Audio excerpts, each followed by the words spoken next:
Assalamualaikum warahmatullahi wabarakatuh. Shalom, salam sejahtera, Om Swastiastu, salam kebajikan buat kita semua. Rekan-rekan yang berbahagia, di dalam pelajaran tentang revolusi industri 4.0 yang berkaitan atau terhadap tugas kepolisian pada tingkat KOD atau pada tingkat Polres. Kita dari awal mencoba melihat atau menjabarkan apa yang menjadi tema daripada pelajaran. Kita melihat dari judul dapat menjabarkan yang berkaitan dengan polisi dan pemolisian. Kalau kita melihat polisi ini bisa sebagai institusi, sebagai fungsi, dan sebagai petugas. Yang kedua, polisi di dalam menyelenggarakan tugasnya adalah melakukan tindakan pemolisian. Pemolisian dapat dijabarkan sebagai upaya polisi pada tingkat manajemen maupun operasional dengan atau tanpa upaya paksa dalam mewujudkan dan memelihara keteraturan sosial. Disinilah kita melihat dan mencoba menjabarkan kembali ranah kerja kepolisian ada pada ranah birokrasi dan ranah masyarakat. Benang merah keduanya itulah pemolisian atau policing. Kita semua memahami bahwa yang berkaitan dengan pemolisian ini kita dapat melihat pada ranah birokrasi maupun masyarakat. Pada ranah birokrasi apa yang dikerjakan polisi, yaitu yang berkaitan dengan kepemimpinan di bidang administrasi, operasional, dan kapasiti. Kita lihat bahwa kepemimpinan yang ideal adalah kepemimpinan yang transformatif atau para pemimpin yang menyelenggarakan kepemimpinannya berani untuk belajar dan memperbaiki kesalahan masa lalu, siap menghadapi tuntutan, tantangan, bahkan ancaman di masa kini, serta mampu menyiapkan masa depan yang lebih baik. Yang berkaitan dengan tugas administrasi adalah berkaitan dengan perencanaan, bagaimana membuat model-model untuk menyelenggarakan tugas-tugasnya, baik yang ada di dalam birokrasi maupun yang ada di masyarakat. Kemudian yang berkaitan dengan pembinaan sumber daya manusia. Bagaimana membina sumber daya manusia ini berkaitan dengan rekrutmen, pendidikan, latihan, dan ada coaching atau transformasi pengetahuan. Juga berkaitan dengan penggunaan sesuai dengan kompetensinya dan juga berkaitan dengan pemeliharaannya atau perawatan sumber daya manusia ini sehingga dapat bekerja secara profesional, cerdas, bermoral, dan modern. Arti profesional adalah ahli, cerdas itu kreatif dan inovatif, bermoral adalah berbasis pada kesadaran, tanggung jawab, dan disiplin, dan modern adalah berbasis pada ilmu pengetahuan dan teknologi. Nah, sejalan dengan hal ini, tentu kita juga melihat yang berkaitan dengan operasional yang dilakukan kepolisian. Ini ada yang bersifat rutin. Ini berkaitan dengan atau berbasis kepada intel dasar, kalender Kamtibmas, dan juga perkiraan-perkiraan intelijen. Pada operasi yang sifatnya khusus atau pada masa yang temporer, kegiatan protokoler atau kegiatan operasi kepolisian yang sifatnya terpusat atau mandiri kewilayahan. Operasi yang sifatnya kontingensi adalah operasi-operasi menghadapi permasalahan-permasalahan yang disebabkan karena manusia, seperti ada konflik skala besar, adanya teror bom atau hal-hal lain. Yang kedua karena juga adanya bencana alam. Dan ketika ada kerusakan infrastruktur, rekan-rekan sekalian, tugas kepolisian yang selanjutnya di tingkat KOD, kita tahu semua serba terbatas, maka diperlukan ada kapasiti. Di sini perlunya inovasi dan kreativitas. Bagaimana untuk penguatan dan perkuatan bagi institusi. Kemudian yang selanjutnya tugas kepolisian di ranah masyarakat adalah pertama ada berkaitan dengan membangun kemitraan. Bagaimana kepolisian ini bisa membangun kemitraan dengan para pemangku kepentingan lainnya.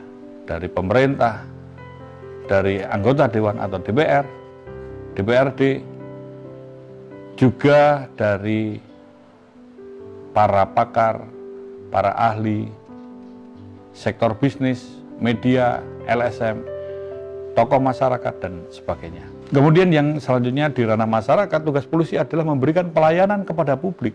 Pelayanan kepolisian adalah pelayanan keamanan, pelayanan keselamatan, pelayanan administrasi, pelayanan hukum, pelayanan informasi, dan pelayanan kemanusiaan. Sejalan dengan hal ini tentunya polisi di dalam masyarakat juga melakukan upaya-upaya untuk problem solving atau pemecahan masalah atau penyelesaian masalah yang dilakukan secara proaktif.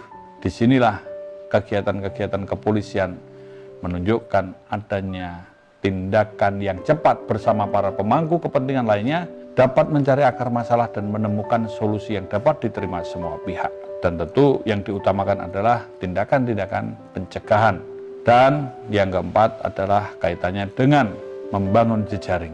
Disinilah kepolisian selalu berupaya untuk membangun network kepada masyarakat yang ada. Rekan-rekan sekalian, ini model awal dasar kita untuk memahami polisi dan pemolisiannya. Jadi pemolisian secara garis besar dapat dikategorikan berbasis wilayah dari Mabes, Polda, Polres, Polsek, Pospol, Babin Kamtibmas. Mereka bekerja ada basis dasar wilayahnya. Yang kedua adalah pemolisian yang berbasis kepada fungsi atau kepentingan. Yang ketiga adalah pemolisian berbasis dampak masalah. Akar masalah bukan urusan kepolisian, tetapi ketika menjadi masalah sosial, ini menjadi urusan polisi.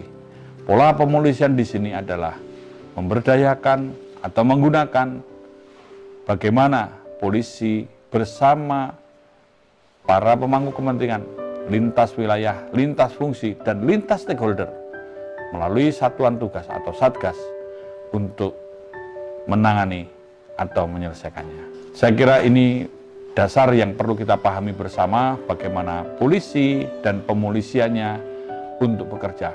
Sekarang ini kita akan membahas yang berkaitan dengan community policing atau pemolisian yang proaktif, problem solving, mengutamakan pencegahan, serta berupaya untuk meningkatkan kualitas hidup masyarakat.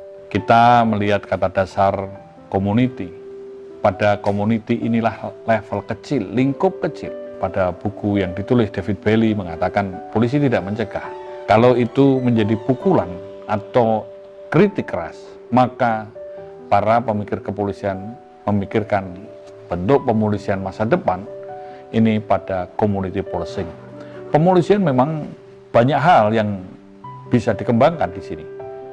Namun pada prinsip dasar community policing adalah berkaitan pada komunitas level kecil. Bisa berbasis wilayah, bisa berbasis fungsi atau kepentingan, ataupun juga dampak masalah. Nah, di sini saya ingin mengingatkan kembali bahwa community policing bukan fungsi, tapi ini strategi, suatu filosofi. Bagaimana keberadaan polisi ini bisa dikenal, diterima, didukung, dan keberadaan polisi ini bisa menjadi bagian dari kehidupan masyarakat yang dilayaninya. Berkaitan dengan hal itu, kalau kita melihat, tentu para petugas polisi pada posisi ini adalah bagaimana untuk menjadi mitra.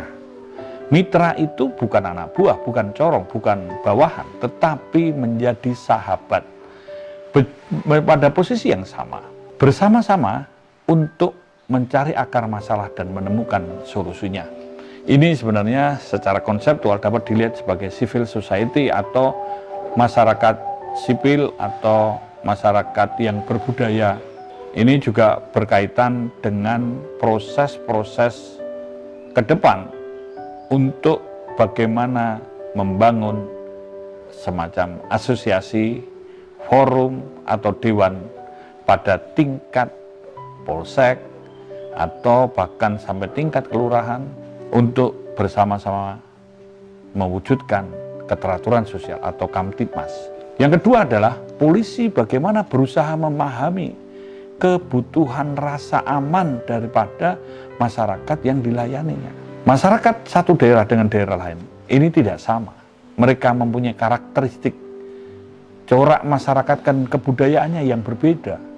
Tetapi prinsipnya sama. Nah, di sini bagaimana polisi berusaha memahami. Polisi tidak sekedar membawa aturan atau penegak hukum yang menyalahkan, mencari kesalahan ini itu, tetapi polisi menegakkan hukum adalah mengajak orang untuk beradab, karena penegakan hukum merupakan upaya-upaya mencegah agar jangan terjadi konflik yang lebih luas, agar juga dapat menyelesaikan konflik secara beradab, melindungi korban dan pencari keadilan, memberikan suatu kepastian sebagai bagian dari edukasi.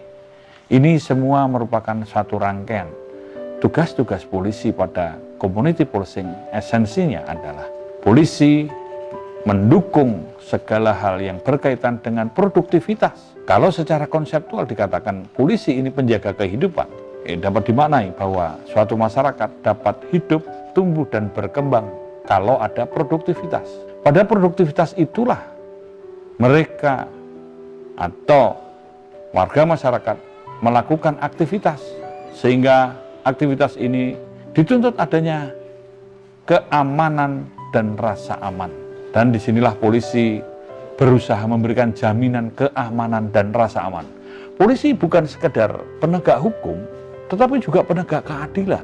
Karena polisi ini penjaga peradaban. Hukum menjadi simbol atau ikon dari peradaban. Dan polisi adalah sebagai pejuang kemanusiaan, yaitu para petugas polisi ini nguwongke, mengangkat harkat dan martabat manusia, sehingga polisi-polisi ini menjadi ikon, bekerja dengan tulus, bereaksi dengan cepat. Keberadaan polisi ini menjadi simbol kecepatan, kedekatan, dan persahabatan. Cepat, dekat, dan bersahabat. Sehingga polisi boleh dikatakan dengan upaya paksa dan tindakan tegasnya adalah mendukung produktivitas. Dan polisi tidak melakukan tindakan yang kontraproduktif. Ini boleh dikatakan hal-hal yang ilegal misalnya, atau hal-hal yang bertentangan dengan masalah produktivitas. Tidak melakukan diskresi aktif atau diskresi pasif. Diskresi aktif di sini dapat dimaknai adalah seharusnya tidak melakukan, tetapi melakukan. Ini ujungnya kepada pemerasan atau extortion. Yang kedua, diskresi pasif, harusnya berbuat atau bertindak, tapi tidak melakukan karena telah mendapat sesuatu, atau bribery atau penyuapan. Ini yang harus dilakukan. Polisi penjaga kehidupan, membangun peradaban, sekaligus pejuang kemanusiaan. Rekan-rekan sekalian, sekarang kita membahas tentang pemolisian pada tingkat KOD atau tingkat Polres di era revolusi industri 4.0.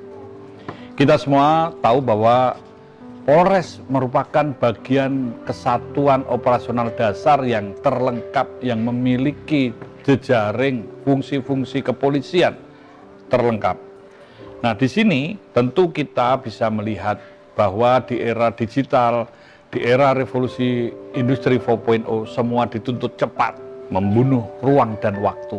Artinya, pada konteks seperti ini, pelayanan kepolisian dituntut untuk cepat, tepat, akurat, transparan, akuntabel, informatif, dan mudah diakses. Kalau kita membahas tadi pada pemolisian dan community policing, di era digital kita memikirkan bagaimana mengimplementasikan cara-cara pemolisian di era digital ini dengan menerapkan electronic policing atau e-policing. E-policing bukan berarti teknologi saja atau mematikan cara-cara yang manual, tetapi adalah mengelaborasikan sehingga penanganan yang berkaitan dengan cara-cara aktual dan virtual ini menjadi satu bagian, sehingga ini saling mendukung.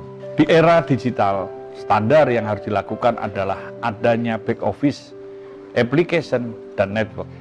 Back office ini merupakan pusat K3I, menjadi pusat komunikasi, koordinasi, komando pengendalian, dan informasi. Disinilah nantinya akan menganalisa, menginput data, membuat suatu sistem-sistem agar tidak saling tumpang tindih atau dalam tumpang tindihnya dapat menghasilkan sistem informasi yang bermanfaat, sehingga produknya dapat digunakan untuk pencegahan, perbaikan, peningkatan kualitas, bahkan untuk pembangunan. Back office akan didukung dengan adanya aplikasi. Aplikasi ini merupakan sistem recognize, sistem inputting yang berbasis pada artificial intelligence. Sistem-sistem data ini nanti akan terkoneksi yang ada di dalam back office atau sesuai aplikasi yang diinginkan, seperti face recognition, kemudian kalau di kendaraan bisa untuk vehicle recognition dan automatic number plate recognition, atau juga yang berkaitan sistem-sistem untuk pola pengamanan berbasis CCTV, GPS, GIS, dan seterusnya. Kemudian yang berkaitan network ini ada jejaring, bagaimana semua berbasis pada internet atau Internet of Things. Jadi rekan-rekan sekalian, bahwa membangun sistem ini adalah membangun model dengan back office, application, dan network, dan juga adanya pada sistem-sistem pengamanan secara elektronik di bidang lalu lintas atau melalui IT for road safety, atau boleh dikatakan sebagai road safety policing. Disinilah bagaimana polisi ini di dalam membuat suatu sistem atau model harmoni ataupun IT for road safety ini bisa saling bersinergi. Sistem yang harus dibangun adalah membangun atau membentuk big data dan juga menuju pada one gate service.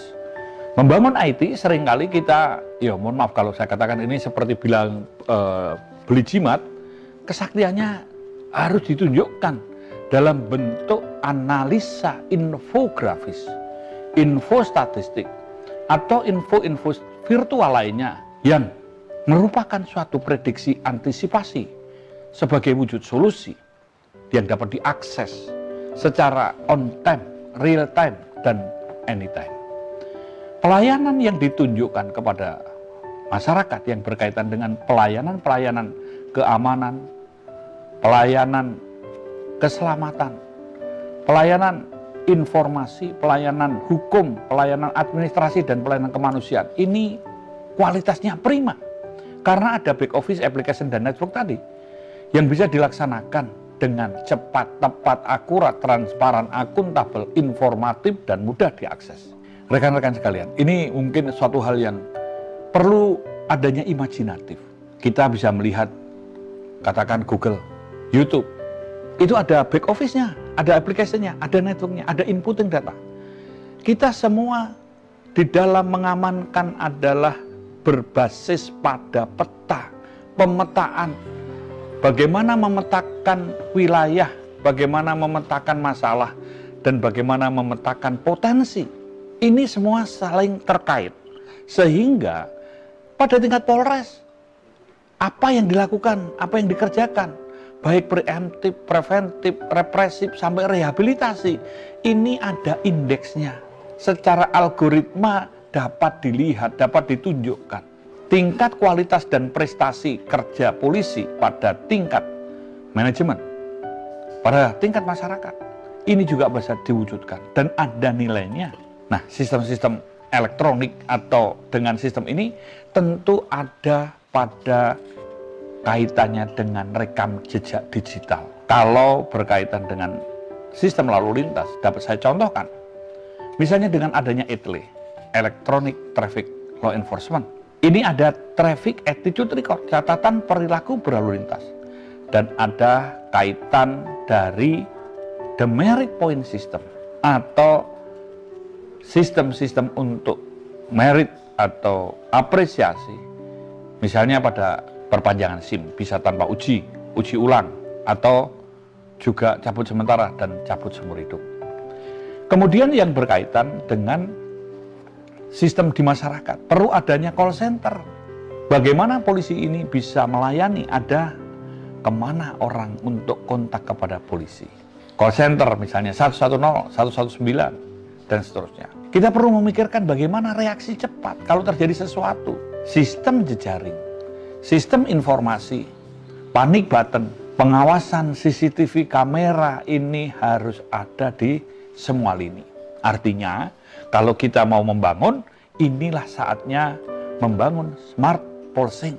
Pemolisian yang cerdas, yang proaktif, problem solving. Ini berbasis elektronik dan diawai secara smart management oleh petugas polisi cyber atau cybercom.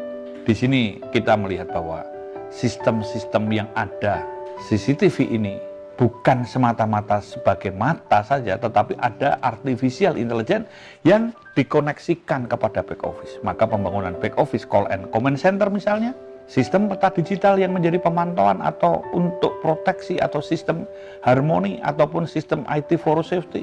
Kita bisa melihat menggunakan contoh WASE, Google Map. Di situ kita bisa melihat mana yang harus ditangani, mana harus diatasi. Kemudian yang kaitan dengan smart management tentu kaitan dengan apa pekerjaan kepolisian di tingkat masyarakat, di tingkat birokrasi ini ada algoritmanya, ada indeks-indeks yang bisa ditunjukkan bahwa kualitas pelayanan ini bisa dilakukan. Dan kalau kaitannya ini kita juga bisa mengacu dengan sistem 8 siap atau asta siap. Pertama adalah siap piranti lunak. Piranti lunak aturan, petunjuk, pedoman, bahkan sampai standar operation prosedur ini atau SOP ini ada. SOP isinya apa? Kita harus memikirkan secara detail. Ada job description dan job analysis. Ada standarisasi keberhasilan tugas. Ada sistem penilaian kinerja. Ada sistem reward and punishment. Dan juga ada etika kerja yang berkaitan apa yang harus dilakukan, apa yang tidak boleh dilakukan. Do dan don't jelas. Kemudian kita dari SOP ini, piranti lunak yang ada bagaimana dielaborasi dengan sistem-sistem yang ada pada smart management tadi. Yang kedua adalah siap posko. Kalau siap posko inilah sebagai back office, siap daripada back office yang akan menjadi katakan pusat K3I, pusat komunikasi, koordinasi, komando, pengendalian dan informasi. Sistem-sistem aplikasi semua tertanam dan terpasang di situ.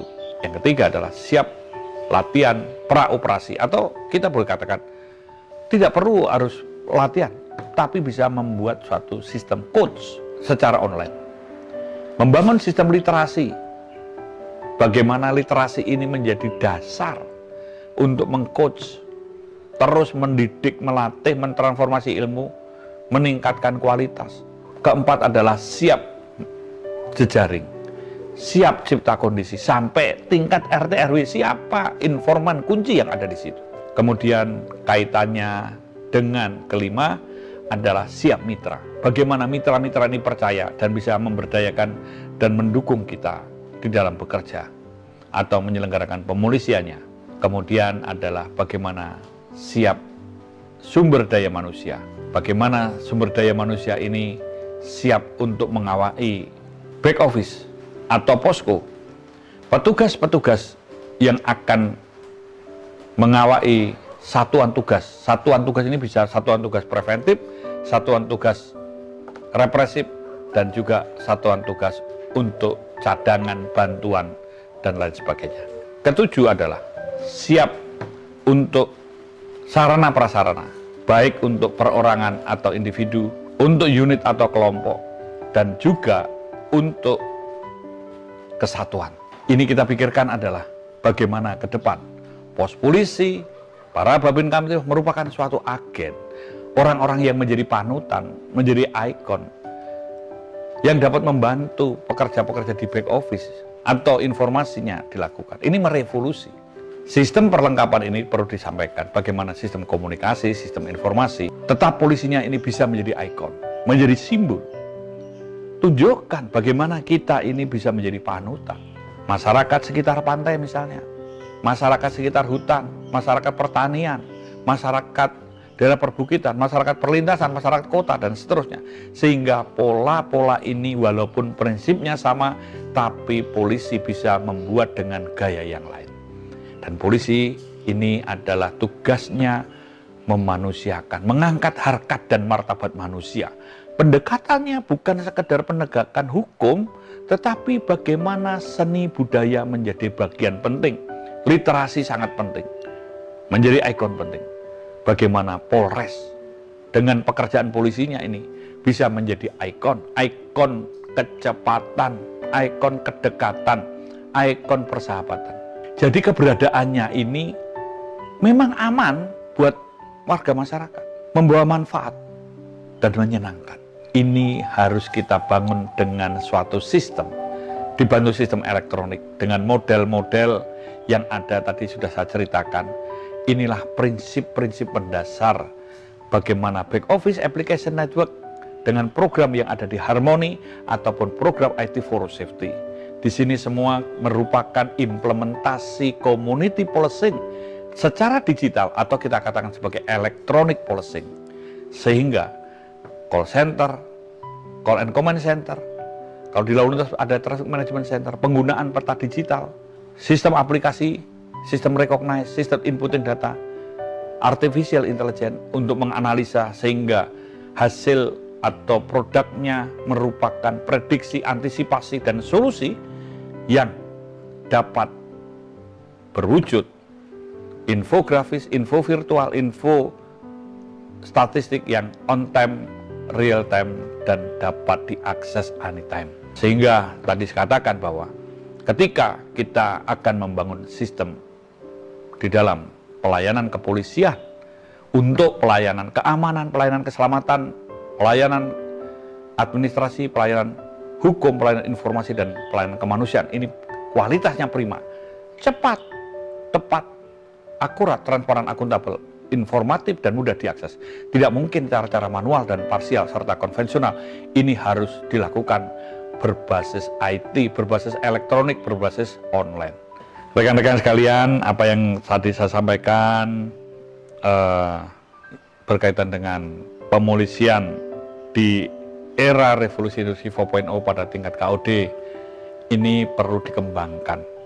Namun itulah prinsipnya. Satu prinsip 1000 gaya. Polisi harus bisa menjadi ikon. Polisi ini simbol kumpulan orang baik sebagai penjaga kehidupan, pembangun peradaban, dan pejuang kemanusiaan. Bagaimana membangun para petugas sebagai ikon, sebagai panutan yang dapat dipercaya, didukung, dan diterima. Karena polisi ini memang keberadaannya aman, bermanfaat, dan menyenangkan bagi masyarakat. Polisi bisa menjadi simbol kecepatan, kedekatan, dan persahabatan. Pelayanannya memang prima, yaitu pelayanan yang cepat, tepat, akurat, transparan, akuntabel, informatif, mudah diakses. Semua itu dibangun melalui electronic policing atau pemolisian di era digital atau di era revolusi industri 4.0 pada tingkat Polres. Saya kira itu yang bisa saya sampaikan, semoga bermanfaat. Kita lanjutkan pada diskusi, tanya jawab, dan untuk pengembangan atau pendalaman. Sekian, terima kasih. Wassalamualaikum warahmatullahi wabarakatuh.